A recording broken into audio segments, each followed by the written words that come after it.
वर्तमान समय में चोर पुलिस से ज्यादा सक्रिय हो गए हैं, ऐसा लोगों का कहना है। चूंकि कोतवाली क्षेत्र में एक के बाद एक चोरियों की घटना के बावजूद पुलिस चोरों पर अंकुश लगाने में नाकामयाब हो रही है, जिससे पुलिस गश्त और सुरक्षा को लेकर सवाल खड़े हो रहे हैं। जब मुख्यालय जहां पुलिस के सभी बड़े अधिकारी निवास करते हैं वहां यह हालत है तो जिले की स्थिति सोचनीय हो जाती है। नगरीय क्षेत्र के वार्ड क्रमांक 4 देवटोला के देवनगर में निवासरत आईटीबीपी जवान प्रदीप खरोले के सूने मकान में चोरों ने धावा बोलकर घर में रखी अलमारी का ताला तोड़कर उसमें रखे जेवरात, 2 जोड़ी सोने के झुमके, 1 जोड़ी चांदी की पायल चुरा कर ले गए। जब चोर टीवी चुराने में नाकामयाब रहे तो अज्ञात चोरों ने उसे तोड़ दिया। घटना की जानकारी 3 अक्टूबर को पड़ोस में निवासरत छुट्टी में आए आईटीबीपी के जवान सोन कुमार यादव जब दोपहर लगभग 1 बजे बाजार से घर लौटे तो देखा कि गेट खुला था, जिसके बाद इसकी जानकारी प्रदीप के रिश्ते में साले अनिल बारेकर ने डायल 100 को दी। सूचना मिलने पर पुलिस घटना स्थल पर पहुंची और फिंगरप्रिंट और डॉग स्क्वाड की मदद से पुलिस ने सर्च किया। इस मामले में कोतवाली पुलिस ने अज्ञात के खिलाफ घर में घुसकर चोरी किए जाने का मामला दर्ज कर विवेचना में लिया है। बताया जाता है कि आईटीबीपी जवान प्रदीप कुमार खरोले बरेली में पदस्थ है, जबकि पत्नी अपने मायके मांझापुर में है। घर में ताला लगा था, जिसका फायदा उठाकर चोरों ने बीती रात्रि चोरी की घटना को अंजाम दिया है। बहरहाल अब पुलिस के लिए कोतवाली क्षेत्र में चुनौती बन रही चोरियों की वारदात को सुलझाने की चुनौती है। अब देखना है कि पुलिस चोरों से मिल रही चुनौती को किस प्रकार लेती है और आम लोगों में चोरियों की घटना से व्याप्त हो चुके भय को निकालकर किस तरह सुरक्षा का विश्वास जगा पाती है। ये पड़ोसी मेरा प्रदीप खरोले का मकान है। मैं कम से कम 1 बजे के आसपास बालाघाट से जब मार्केटिंग से वापस आया तो मुझे दिखा कि इनके गेट का ताला खुला हुआ था। हाँ, अभी दिन में तो मैंने इसके बाद आसपास के पड़ोसियों को बताया और 100 डायल करके पुलिस को बुलाया और सूचित किया। फिर उसके बाद पुलिस ने अपनी कार्रवाई करी। कब चोरी हुई, क्या लगता है कब? चोरी तो ऐसा लगता है जी कि लगभग रात में ही हुआ है। कल ही रात में हुआ है। अच्छा, ये हस्बैंड वाइफ कहाँ है दोनों के? इनका हस्बैंड है, ये तो मेरे साथ पोस्टेड है बरेली में अभी आईटीबीपी में। बाकी इनकी वाइफ अपने मायके में है मांझापुर। घर पर कोई नहीं? हाँ, घर में कोई नहीं है। सुना मशरूका गई क्या आप जब कैसे बोलते? कितने के जेवर क्या क्या चोरी हुआ, कुछ जानकारी मिली है? नहीं सर, इसके बारे में कोई जानकारी। डायल 100 को सूचना आई हुई थी। अनिल बारेकर ने फ़ोन द्वारा सूचना दिया था कि यहाँ चोरी हुई है करके, जो मकान मालिक का साला है। 100 डायल से सूचना मिलने पर यहाँ आकर तस्दीक किए तो सामने का जो गेट है उसको तोड़ के अंदर प्रवेश किए हैं जो अज्ञात हैं, और अंदर जो रखे सामानों को और अलमारी को तोड़ फोड़ करके सामानों को बिखेरे हैं। अब ये सामान क्या गया है इसके संबंध में जो मकान मालिक का साला है वो नहीं बता पा रहा है। वो मैं अपने जीजा से बातचीत करके सूची लेके आकर रिपोर्ट कराता हूँ बोला है। किसका मकान है और कहाँ है मकान मालिक का आपका? ये देवनगर, देवटोला का देवनगर जो बसा है वो वहाँ पर है वो मकान, और उस प्रदीप खरोले का मकान है जो आईटीबीपी में है, बाहर देहरादून में रहते हैं। अभी क्या जांच की प्रथम दृष्टया? और प्रथम दृष्टया ये कि डॉग स्क्वाड ले आए थे और फिंगरप्रिंट, तो फिंगर लिए हैं, डॉग के माध्यम से तलाश जारी किए हैं और उसके बाद उनकी रिपोर्ट आने के बाद बताया जाएगा। अभी मशरूका की कोई जानकारी? मशरूका की कोई जानकारी नहीं। थाना परसवाड़ा अंतर्गत ग्राम कनई के पटपर बर्रा में झाड़ियों के पीछे पाए गए शव के हत्यारे आरोपी को पकड़ने में परसवाड़ा पुलिस ने बड़ी कामयाबी हासिल की है। गौरतलब हो कि थाना परसवाड़ा अंतर्गत आने वाले ग्राम कनई से लगभग 1 किलोमीटर की दूरी पर सड़क से ही कुछ दूर झाड़ियों में विगत 26 सितंबर को परसवाड़ा पुलिस को एक शव देखे जाने की सूचना दी गई थी, जिसके बाद पुलिस ने मामले को विवेचना में लिया है।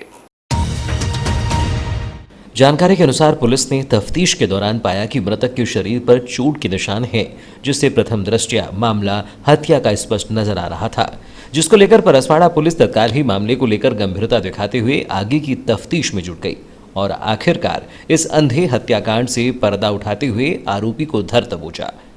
आपको बता दें कि इस हत्याकांड की गुत्थी सुलझाने हेतु बालाघाट की एफएसएल टीम की भी मदद ली गई, जिस पर लगभग 1 सप्ताह के भीतर ही परसवाड़ा पुलिस के नवागत नगर निरीक्षक राजीव उइके और उनकी टीम ने हत्या के आरोपी तक पहुंच गई।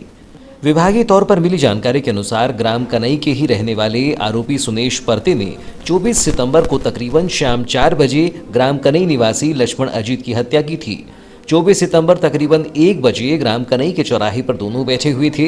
इस दौरान आरोपी सुनेश ने लक्ष्मण को अपनी साइकिल से उसके घर छोड़कर आने का बहाना बताकर घर की ओर ले गया, जिसके बाद बीच राह में ही शराब पीने के बहाने ग्राम कनई से लगभग 1 किलोमीटर की दूरी पर मंडला जाने वाले मुख्य मार्ग से तकरीबन 200 मीटर की दूरी पर झाड़ियों के समीप ही दोनों ने बैठकर शराब भी पी, जिसके बाद और अधिक शराब की लालसा को लेकर आरोपी सुनेश ने लक्ष्मण से पैसे मांगे, परंतु लक्ष्मण ने और शराब पीने के लिए पैसे देने से इनकार कर दिया। इसी बात को लेकर आरोपी सुनेश ने अपने हाथ घूंसों से उस पर वार किया, जिससे प्रौढ़ लक्ष्मण वहीं जमीन पर गिर पड़ा। उसके बाद वहीं पर पड़ी मोटी कठोर लकड़ी से लक्ष्मण के सिर पर लगातार वार किया, जिसके कारण लक्ष्मण की मौके पर ही मौत हो गई।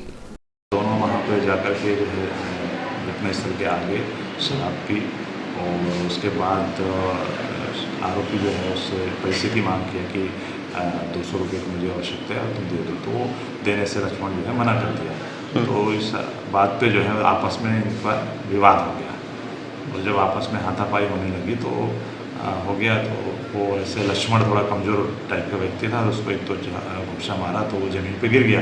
वहीं लकड़ी पड़ी थी और लकड़ी से उसको मारा। मारने के बाद जो है वो डेड बॉडी को उठा करके झाड़ी के अंदर घसीट के लेकर के छुपा दिया था। सर, जहाँ पे डेड बॉडी मिली थी, क्या वहीं पर घटना को अंजाम दिया गया? हाँ, वहीं पर घटना को अंजाम दिया। सर, कितने लोग थे ये लोग? वो उस समय अकेला ही था, आपस में लक्ष्मण और सुनेश दोनों ही थे।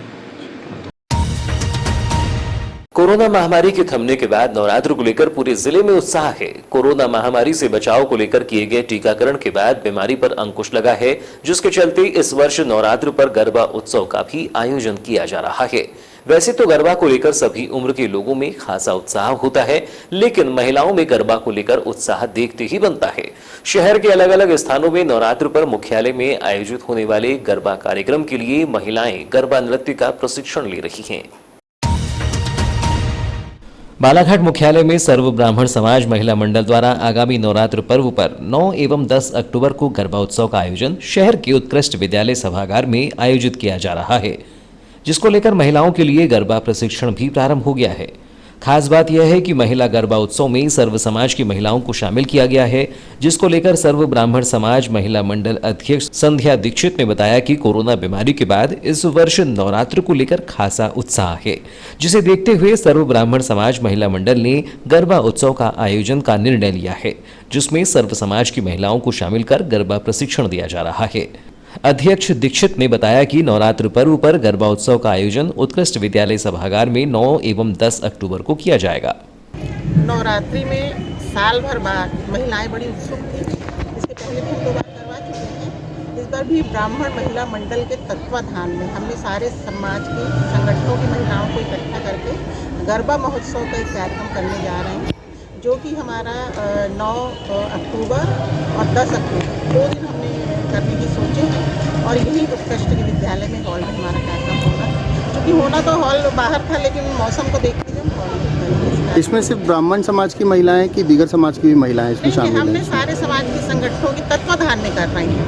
तो सिर्फ ब्राह्मण महिलाएं मंडल नहीं, बृहद रूप देने के लिए हमको इसका करना, सारे संगठनों को लेना पड़ा और सारे संगठन की महिलाओं का भी हमारे पास फोन आ रहा था कि कुछ ऐसा करवाइए कि हम लोग इसमें पार्टिसिपेट कर सकें। कान्हा राष्ट्रीय उद्यान के समीप ग्राम लगमा में पुरातत्व पर्यटन एवं संस्कृति परिषद बालाघाट द्वारा बैगा हाट निर्माण कराया गया है, जिसमें देश विदेश से आने वाले पर्यटकों को स्थानीय उत्पादों व बैगा लोक संस्कृति से परिचय कराने का अच्छा माध्यम बन रहा है। बैगा हाट में निर्मित 15 दुकानों से स्थानीय लोगों को रोजगार भी उपलब्ध हो रहा है, जिससे ग्रामीणों की आजीविका में सुधार आ सके। ग्रामीण विकास मंत्रालय भारत सरकार नई दिल्ली से आए अधिकारियों ने ग्रामीण विकास योजनाओं का विभिन्न ग्रामों में निरीक्षण किया एवं योजनाओं का कार्य देखा। ग्रामीणों से रूबरू होकर मैदानी स्तर पर जानकारी ली गई। इस दौरान ग्राम लगमा में स्थित बैगा हाट का भ्रमण कर हस्तशिल्प कलाकारों की सराहना करते हुए उनके कई उत्पाद भी खरीदे और बैगा हाट की ओर से उन्हें स्मृति के तौर पर स्थानीय कलाकारों द्वारा तैयार की गई गोंड पेंटिंग भी भेंट की गई।